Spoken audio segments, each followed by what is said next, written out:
আসসালামু আলাইকুম, সবাইকে স্বাগত জানিয়ে শুরু করতেছি আমার ইনফেকশাস ডিজিজের সেকেন্ড ভিডিও। এই ভিডিওতে আমি খুবই ইম্পর্ট্যান্ট একটা টপিক চুজ করছি, যেটা আমাদের বিগত 2018 সালে আসছিল। সেটা হচ্ছে কালা আজার।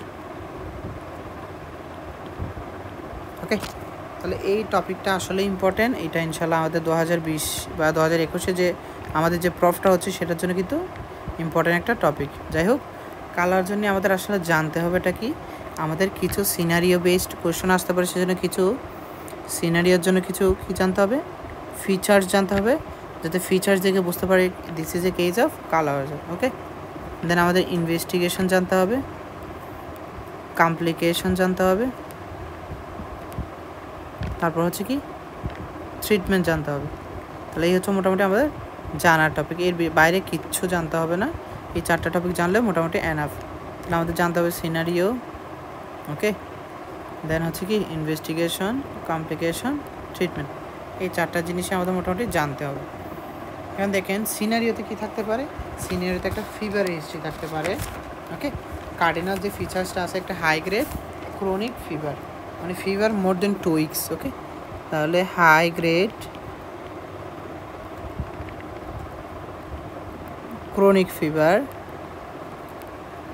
that means fever for more than 2 weeks. এই ফিচার্স থাকতে পারে। আর কি থাকতে পারে আপনার, পেশেন্টের আর হিস্ট্রি থাকতে পারে ওয়েট লস, পেশেন্টের ওয়েট লসের হিস্ট্রি থাকতে পারে। পেশেন্টের আর কিসের হিস্ট্রি থাকতে পারে,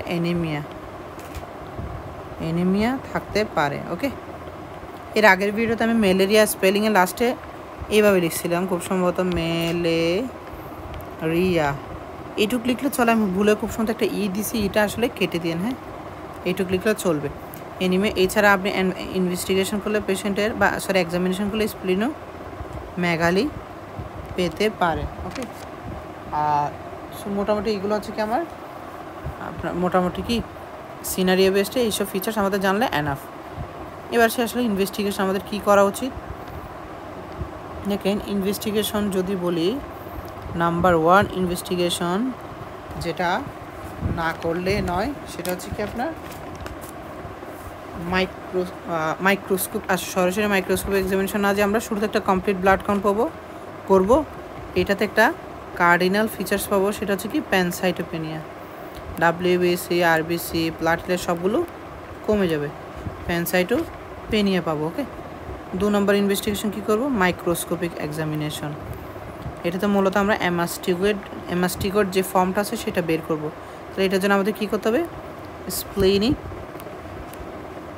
বায়োপসি নেওয়ার জন্য স্প্লিনিক বায়োপসি নিতে হবে। এটা হচ্ছে আসলে সেন্সিটিভ, 98% সেন্সিটিভ। তাহলে স্প্লিনিক অ্যাসপিরেশন করে আমরা কী নিব, মানে এলডি বডিটা ফাইন্ড আউট করব। ওকে, আমাদের টার্গেট হচ্ছে লেশমেনিয়া ডোনোভান এলডি বডিটা ফাইন্ড আউট করা। সো কোথায় ফাইন্ড আউট করবো আমরা এটা, স্প্লিনিক অ্যাসপিরেশন। তবে স্প্লিনিক অ্যাসপিরেশন আপনার সাইড ইফেক্ট বেশি, সাইড ইফেক্ট না আসলে অ্যাডভার্স ইফেক্ট বেশি। আপনার ব্লিডিং হওয়ার চান্স আছে, রাপচার হওয়ার চান্স আছে। সবচেয়ে বেটার হয় আপনার বোন অ্যাসপিরেশন অথবা লিম্ফ নোডস বায়োপসি করলে, বোন বায়োপসি অথবা বোন মেরু বায়োপসি অথবা লিম্ফ নোড বায়োপসি হচ্ছে সেফেস্ট মেথড। সবগুলো টার্গেট কি, এলডি বডি ফাইন্ড আউট করা। এখানেও কিন্তু টার্গেট কি, এলডি বডি ফাইন্ড আউট করা। তাহলে মোটামুটি এইটুকু জানলে চলবে। আরেকটা ইনভেস্টিগেশন মাইক্রোস্কোপ এক্সামিনেশন মধ্যে বলবো, 1, 2, 3, 4 নম্বর লিখবো হচ্ছে বাফি কোট। এটাতেও কিন্তু আমরা এলডি বডি ফাইন্ড আউট করবো। তাহলে এই ইনভেস্টিগেশন ছাড়া এইটুক লিখলে মোটামুটি আমরা ডেভিডসন থেকে যদি বলি এইটুক ইনভেস্টিগেশন এনাফ। আর গাইড বই থেকে আপনার ইনডিরেক্ট একটা ইনভেস্টিগেশন আইসিটি ফর কালা আজার, এটা লিখতে পারি। এটা গাইড বইয়ে লেখা আছে, ডেভিডসনে খুব সম্ভবত নাই, থাকতে পারে। ডেভিডসনের শুধু প্রথম 2 পয়েন্ট যেটা লিখে ওটা আছে, আইসিটি ফর কালা আজার, এটা একটা indirect evidence. So this are the investigation for কালা আজার। দেন এবার আসি ট্রিটমেন্ট অপশন। আসলে ট্রিটমেন্ট অপশন ডেভিডসনে খুব সুন্দর করে আছে। নাম্বার 1 যে ড্রাগটা ইউজ হয় সেটাকে বলা হয় পেন্টাভ্যালেন্ট সোডিয়াম। ডেভিডসনের ভাষায় pentavalent antimony, not sodium, pentavalent antimony. এটার আরেকটা নাম কি, সোডিয়াম স্টিবোগ্লুকোনেট। এটা হচ্ছে ফার্স্ট লাইন ড্রাগ। এটা ছাড়া আর কি ড্রাগ ইউজ করা যেতে পারে, অ্যাম্পোটেরিসিন বি, এটা হচ্ছে আসলে ফার্স্ট লাইন বলবো না, এটাই হচ্ছে প্রধান drug. First line second line এই শব্দটা আমরা উচ্চারণ করবো না, যা সেটা প্রথম চয়েস। দেন হচ্ছে অ্যাম্পোটেরিসিন বি সেকেন্ড চয়েস। থার্ড কি, কিছু কিছু ক্ষেত্রে আপনার মিল্টেফসিন ইউজ হয়, মিল্টেফসিন ইউজ করা যেতে পারে। ফোর্থ নম্বর অপশন হচ্ছে কি প্যারোমোমাইসিন, প্যারোমোমাইসিন। সো এইটুকু হচ্ছে আমাদের ট্রিটমেন্ট অপশন। ওকে, আর সাথে সাপোর্টিভ ট্রিটমেন্ট থাকবে। আর এগুলোর ডোজ আমাদের আসলে রিটেনে এত কিছু আমাদের মাথায় থাকবে না, লিখতেও পারবো না, তাও স্টিবোগ্লুকোনেটের ডোজটা একটু করে আমরা মনে রাখার ট্রাই করবো। ওকে, এটা হচ্ছে কীরকম আপনার 20 মিলিগ্রাম পার কেজি আইবি অথবা আইএম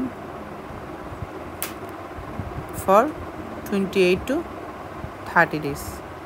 একটা অ্যাটলিস্ট মুখস্থ করে, বাকিগুলো আমাদের মনে নাও থাকতে পারে। ওকে, অ্যাম্পোটেরিসিন বিটা আসলে মনে থাকতে পারে, যেহেতু এটা একটা প্রথম সংখ্যা দিয়ে শুরু। এটা হচ্ছে কতদিন, 15 থেকে 20 দিন। অবশ্যই এটাও আইভি। ওকে, মিল্টেফসিনটা ওরাল দেওয়া যেতে পারে। এটা 2.4 মিলিগ্রাম বাচ্চাদের জন্য। হ্যাঁ, এটা কয় দিন, এটাও আপনার 28 থেকে 30 দিন, খুব সম্ভবত 28 দিন লেখা আছে আমাদের বই। শেষ, এই হচ্ছে ট্রিটমেন্ট ফর কালাজ্বর। অ্যান্ড দ্য লাস্ট যে আমরা টপিকটা বাকি আছে সেটা হচ্ছে কি কমপ্লিকেশন। তাহলে আমরা কমপ্লিকেশন কী কী হতে পারে। নাম্বার 1 হচ্ছে কি পিকে, পোস্ট কালাজ্বর যে সিনড্রোমটা আছে, লেশমেনিয়াসিস সিনড্রোমটা আছে, ওটাই আমরা সবার আগে লিখব। পিকেডিএল, পোস্ট কালাজ্বর ডার্মাল লেশমেনিয়াসিস, এটা 1 নম্বরে লিখব। 2 নম্বর হচ্ছে কি সেকেন্ডারি ইনফেকশন হতে পারে, যেমন টিউবারকিউলোসিস, নিউমোনিয়া। 3 নম্বর লিখতে পারে ব্লিডিং ম্যানিফেস্টেশন হতে পারে, ব্লিডিং ম্যানিফেস্টেশন। 3 নম্বর ব্লিডিং ম্যানিফেস্টেশন লিখলাম। 4-এ আমরা কমপ্লিকেশন লিখতে পারি যে পোস্ট কালাজ্বর স্প্লিনোমেগালি হতে পারে, আগে হয়নি পরে হচ্ছে। ওকে, ইভেন সামটাইমস রেনাল কমপ্লিকেশন নিয়ে আসতে পারে। এগুলো হচ্ছে কমপ্লিকেশন। ওকে,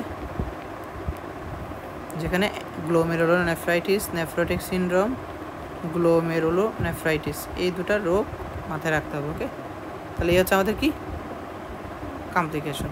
তাহলে মোটামুটি কালাজ্বর থেকে এইটুক জানলে আমাদের জন্য মোর দেন এনাফ। ওকে, ধন্যবাদ সবাইকে। নেক্সট ভিডিওতে ইনশাল্লাহ দেখা হবে। তাহলে এই ভিডিওতে আমরা এইটুকু আলোচনা করলাম কালাজ্বর। হ্যাঁ, ধন্যবাদ সবাইকে, আল্লাহ হাফিজ।